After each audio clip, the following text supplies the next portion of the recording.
Zoé, votre capsule d'exhortation hebdomadaire pour une vie abondante en Christ. Zoé, une vie abondante en Christ. Bonjour la famille, c'est encore une joie pour nous de vous retrouver. C'est Joël et Emmanuel de Family First. Que la grâce et la paix de Dieu soient avec vous.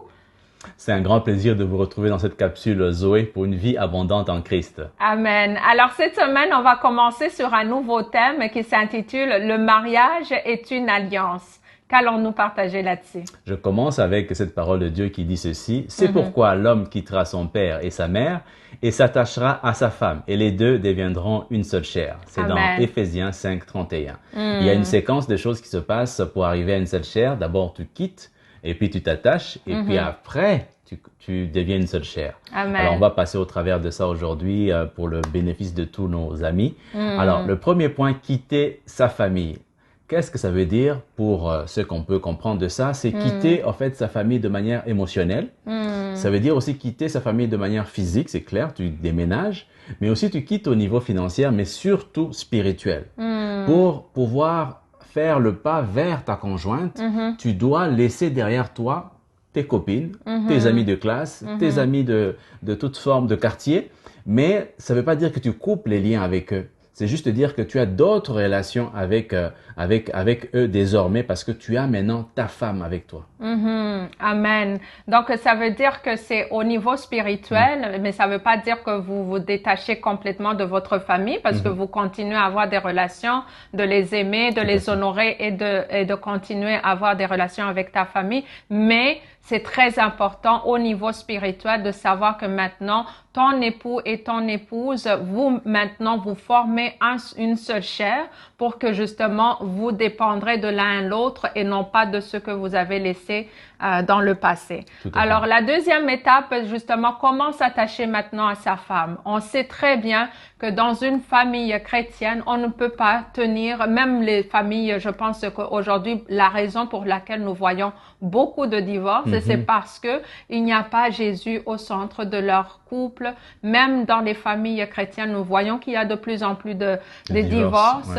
Mais ça prend vraiment complètement mourir à soi afin que ce soit Christ qui soit au milieu et qui puisse nous attacher, nous faire justement une seule chair. Comme la parole de Dieu nous dit, tu quitteras ton père et ta mère pour s'attacher à ta femme et devenir une seule chair. Donc ça prend Christ au milieu de nous afin de former cette corde à trois fils pour être solide.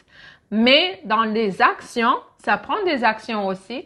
Comment justement devenir une seule chair? Ça prend des activités, ça prend justement à connaître l'autre. Comme les dernières semaines, on a parlé comment connaître le langage de l'amour à l'autre. Ça prend à s'investir, s'investir dans les prières, s'investir dans les combats spirituels aussi, parce que nous savons que pour quitter, il y a des choses à déraciner aussi. Les blessures, guérir de nos blessures. Donc, ça prend tout un investissement pour qu'un mariage puisse continuer de pouvoir les fruits de l'amour abondante justement que Jésus est venu nous donner. Exactement. Et le troisième point, c'est devenir une seule chair.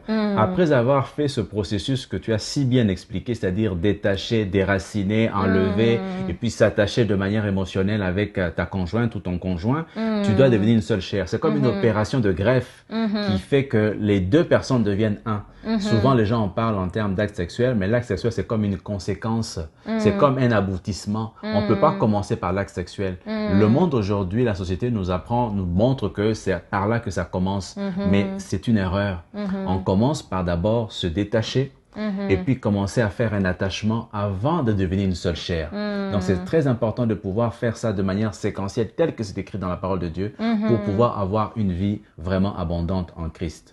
Et comme tu l'as si bien dit aussi, un aspect qui est très important, qui limite en fait l'avancement vers cet attachement, c'est vraiment les blessures. Et ça, on va l'aborder une autre fois. Amen. Et comme la parole de Dieu aussi nous dit, Jésus lui-même qui nous dit que c'est ainsi que les maris doivent aimer leur femme comme leur propre corps. Celui qui aime sa femme s'aime lui-même. Donc, lorsqu'on devient un, c'est que tu ne t'appartiens plus. Amen. Ton corps appartient à ton conjoint et le corps de ton conjoint t'appartient.